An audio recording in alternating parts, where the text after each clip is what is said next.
Your vision will become clear only when you look into your heart.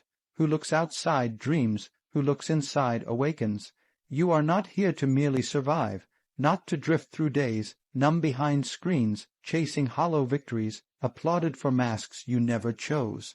You are not born to scroll, compare, repeat to measure your worth by timelines and metrics, to silence the voice within because the world is too loud outside. And yet, you feel it, don't you? That quiet ache in your chest. The strange weight of existing without fully living.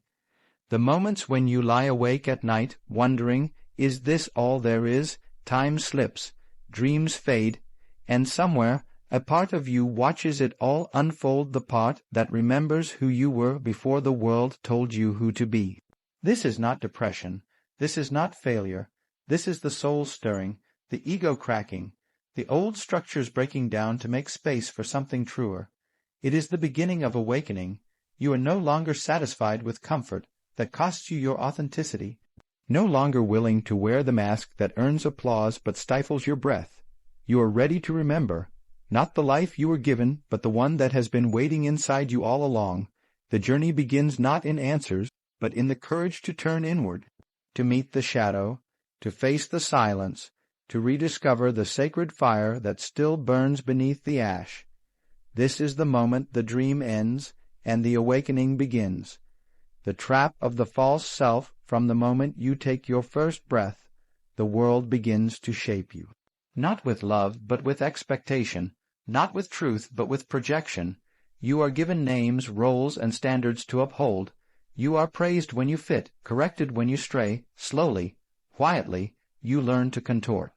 To smile when you're breaking, to succeed even if it costs your soul, to become what they want, what they call good, successful, worthy. But the tragedy is this: the version of you the world applauds is not who you truly are. It is a persona, a mask forged for survival, and though it wins you approval, it starves your authenticity. I once said, the most terrifying thing is to accept oneself completely. Terrifying because it requires shedding every mask. It asks you to face the raw, unfiltered truth of your being, and yet, until you do, you remain trapped. Trapped in performance, where you measure your worth by likes, status, and applause. Trapped in perfection, where you silence your soul to meet someone else's script. Trapped in fear, where you dread that if they saw the real you, they would leave, and so your energy leaks, not in bursts, but in a slow, soul-numbing drip. You grow tired, not from effort, but from incongruence, from living out of alignment with your truth. Joy becomes fleeting, motivation disappears, you begin to feel hollow even in success. Why? Because the one who is winning this life is not really you. It is the false self, and the false self can only thrive at the expense of the real one. This is not merely psychological, it is existential. The self, your deep, unchanging essence, longs to emerge, but it cannot breathe beneath layers of roles and repression.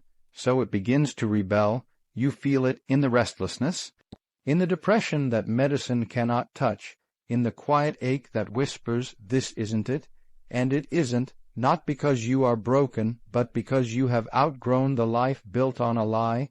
To awaken is to dismantle, to peel away everything you were taught to be, and finally meet the self you were born to become.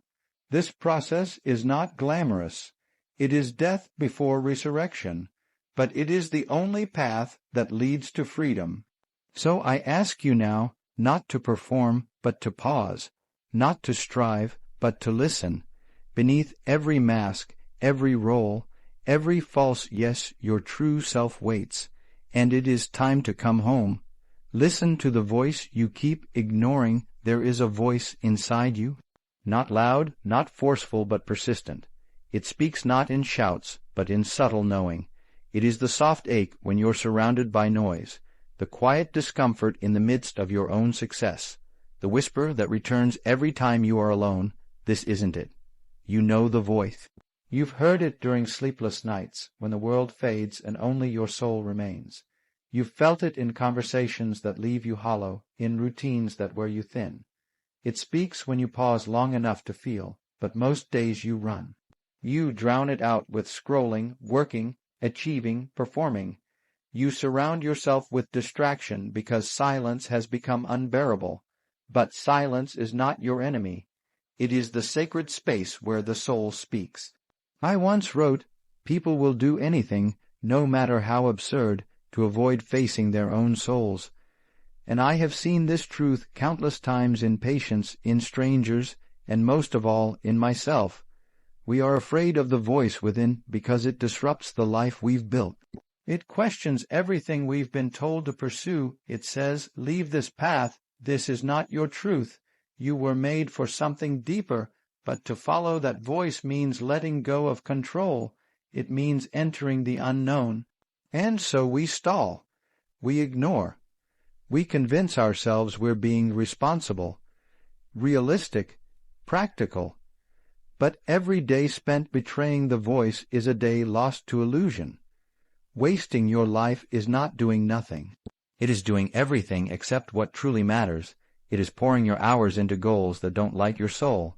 It is surrounding yourself with people who don't see you. It is perfecting a life that isn't yours. And eventually the body begins to speak too, through exhaustion, anxiety, restlessness, numbness, symptoms not of illness but of inner exile. That voice, the one you keep ignoring, is not a nuisance. It is not weakness, it is wisdom. It is your inner compass, calling you back to a life aligned with your truth. You were not born to conform. You were not meant to merely function, to check boxes, to die with regrets. You are here to live, to create, to love, to awaken, but awakening cannot happen until you listen, not to the world, not to the expectations, but to you. So sit with the silence. Let the noise fall away. And when that still, small voice speaks again, do not run, because that voice is you, and it has waited long enough. Projection, the mind's great distraction. We are rarely angry for the reasons we think. We look outward, pointing fingers, casting blame, fueling envy, but seldom do we stop and ask, what part of me is hiding beneath this reaction? This is the great distraction of the mind, projection, a subtle deception, an unconscious maneuver. You see arrogance in him, vanity in her, weakness in them, but the truth is, you are seeing yourself, reflected, disguised, denied. I once wrote, everything that irritates us about others can lead us to an understanding of ourselves. Yet most would rather wage wars on the outside than face the battlefield within. Projection is the exile of the shadow. You cast out what you cannot accept, your jealousy, your rage, your inadequacy, and paint it onto the world. You say, she's so self-centered, because somewhere in you lies the unlived longing to take up space. You call him weak, because your own vulnerability feels unbearable. You resent their freedom because you are not living your truth. You waste years, decades, even in cycles of blame, in endless comparison, measuring yourself against others while forgetting the only true measure. Am I living from my soul? Comparison is the thief of inner work. It keeps you circling illusions. When you envy another's life, you abandon your own. Do not be fooled. Your judgments are signposts. They point toward your disowned parts, the traits you buried, the dreams you gave up on, the power you handed over, and so long as you refuse to own them, they will haunt you. In others, every frustration becomes a mirror, every conflict an invitation to return inward. To confront projection is to reclaim your power, not by correcting the world, but by asking, what is this showing me about me? When you see someone and feel heat rise in your chest, pause, breathe, ask, what part of myself have I disowned that this moment is trying to restore? The ego resists this. It wants to stay the victim. It wants the story to remain about them. But healing is never about the other. The real work has always been your own becoming. To awaken is to stop running from your reflection, to see the enemy as the messenger, to see your judgments not as truths, but as unopened letters from your soul. Projection is not a failure. It is a compass. If you follow it inward, it leads to integration, to wholeness, to freedom. Because once you reclaim what you've cast away, the world softens. People no longer threaten you. They teach you, and slowly, What was once a distraction becomes a doorway. Face your shadow, find your fire, you run. Not with your legs, but with your habits, your distractions, your perfectionism. You scroll to escape it, you people. Please to silence it. You stay busy to forget it, but still it waits, that ache, that restlessness, that quiet storm inside you. This is the shadow, not evil, not monstrous, simply the parts of you you've been taught to hide, your pain, your rage, your need for love, your power. You were conditioned to believe these parts were unlovable, so you buried them deep. But what is buried does not die. It festers, it leaks, it controls you from below. I once wrote, until you make the unconscious conscious, it will direct your life, and you will call it fate. Most live their lives blaming luck, destiny, or others, never realizing they are being led by unseen forces within. The shadow doesn't show up in grand, theatrical moments. It hides in your defensiveness, in the way you sabotage good things, in the partners you choose, the dreams you abandon, the love you push away. It shows up as shame that keeps you small, as guilt that whispers you're never enough, as fear that stops you from being who you are. But here's the truth. The shadow is not your enemy. It is your power turned inward. It is your unlived life, burning to be seen. To face your shadow is to sit with your discomfort and ask, what are you trying to teach me? To no longer run, to no longer numb, to listen. The anger you suppress may be the fire you need to set boundaries. The sadness you bury may be the depth from which you learn to love. The fear you avoid may point to the life you're meant to live. When you stop avoiding yourself, something sacred happens. You begin to reclaim your energy. What was once bound in repression returns as vitality, as clarity, as truth. This is not easy work. It is a descent into the underworld of the psyche. But down there, in the dark, you find the gold. The shadow holds the pieces of you that were exiled. When you reintegrate them, you don't become less good. You become whole. You are not here to be a mask. You are not here to be what others find acceptable. You are here to be real, alive, awake, and that begins by facing what you fear in yourself. Because when you stop running, when you turn inward, you don't just find wounds. You find your fire, and that fire is what you were always looking for. Stop seeking the perfect life. Start living the real one. Perfection is the lie that keeps you chasing your own ghost. Everywhere you turn, you are sold the same illusion: perfect body, the perfect relationship, the perfect mindset, a life without scars, without doubt, without mess.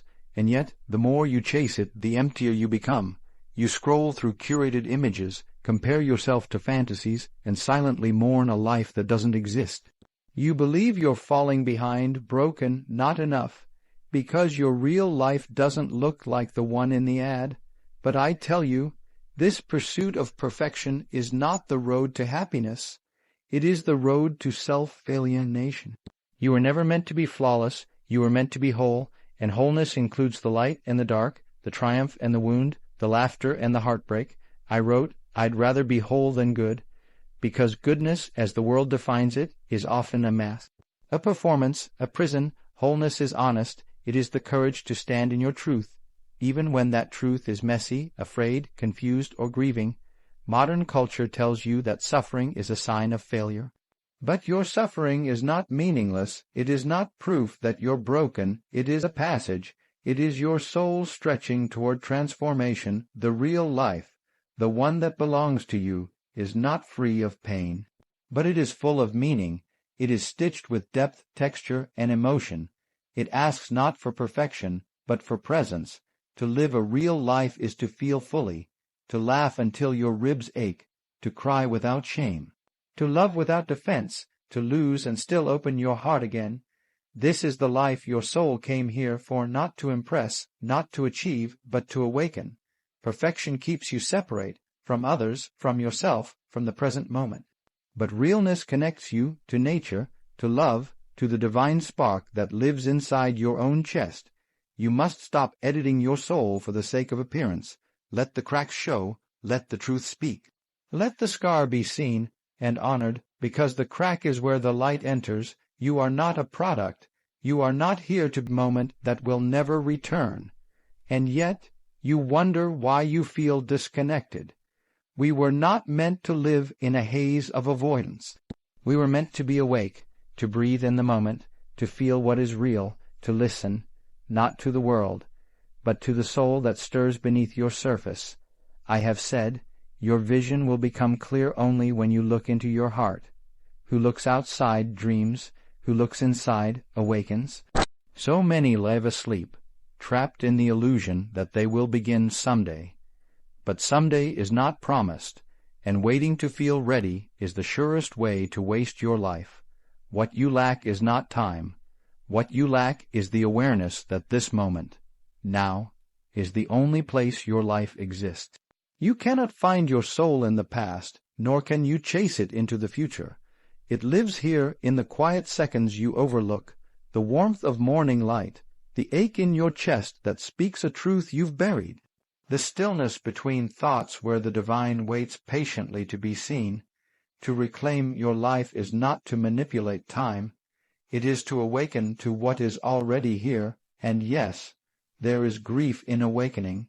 Grief for all the days spent asleep, grief for the version of you who didn't know better, but within that grief is the key, the return to presence, the return to yourself. Awareness is not a luxury, it is your path back to meaning. So let go of the belief that you're too late, that you've missed your chance, that you must hurry to become. You do not need more hours in the day, you need more soul in your hours. Time is not against you. It is inviting you now to finally be alive. Stop worshipping productivity. Start honoring purpose. You were not born to be efficient. You were not sent into this world to be a machine, measuring your worth by output, checking boxes, chasing tasks that leave your soul untouched. And yet this is what modern life demands. Be busy, stay useful, always be achieving, but I must tell you, productivity is not the same as purpose. You can be endlessly productive and entirely lost. You can meet every deadline and still miss your destiny. There is a sickness in our time, this addiction to doing. We have forgotten how to simply be. We honor the to-do list, but neglect the inner list, the one written by the soul, whispering things like, create, rest, love, heal. But you silence it again and again because it doesn't feel productive. I have said before, hurry is not of the devil, it is the devil, because in the rush to prove yourself, you lose yourself, and what is the cost? You wake up years later, successful in the eyes of the world and hollow within. That is the wound of modern man, not laziness but disconnection, not a lack of productivity but a lack of meaning. True purpose does not scream. It doesn't arrive with urgency or notifications. It waits, in the quiet, in the subtle, in the parts of you you've long ignored. You will not find it in your calendar, but in your calling. To honor purpose is to slow down, to turn inward, to ask, what is truly mine to do? It may not be glamorous, it may not make you rich, but it will make you whole. The soul is not concerned with how much you do. It asks only, why do you work so hard? For love, for approval, for fear of being forgotten. Your purpose cannot be outsourced. It will not be handed to you by society. It must be discovered, beneath your wounds, beneath your masks. And once you find it, life does not become easier, but it becomes truer. Then even your struggles carry sacred weight. Even your suffering has direction. You are not here to be optimized. You are here to be real, to live with depth, with heart, with soul. Let go of the lie that your value lies in your productivity. Your value is in your being, in the presence you bring, in the truth you embody, in the purpose that pulses beneath your every breath. Stop performing for a world that cannot see your essence. Start living for the part of you that always knew why you came here. The return of energy after inner alignment. There comes a time, often after the darkness has done its work, when something within you begins to stir again. It is not urgency, it is not adrenaline, it is life returning. But this energy is different than before. You used to be driven by fear, fear of not being enough, of falling behind, of being unseen. You ran faster, worked harder, pushed further, but all in the wrong direction. That was not energy, that was survival. Now something deeper moves in you. It is quiet but powerful, gentle but unwavering. It does not roar, it flows, like a river no longer crashing against rocks, but finding its natural course, its original rhythm. This is the energy of alignment.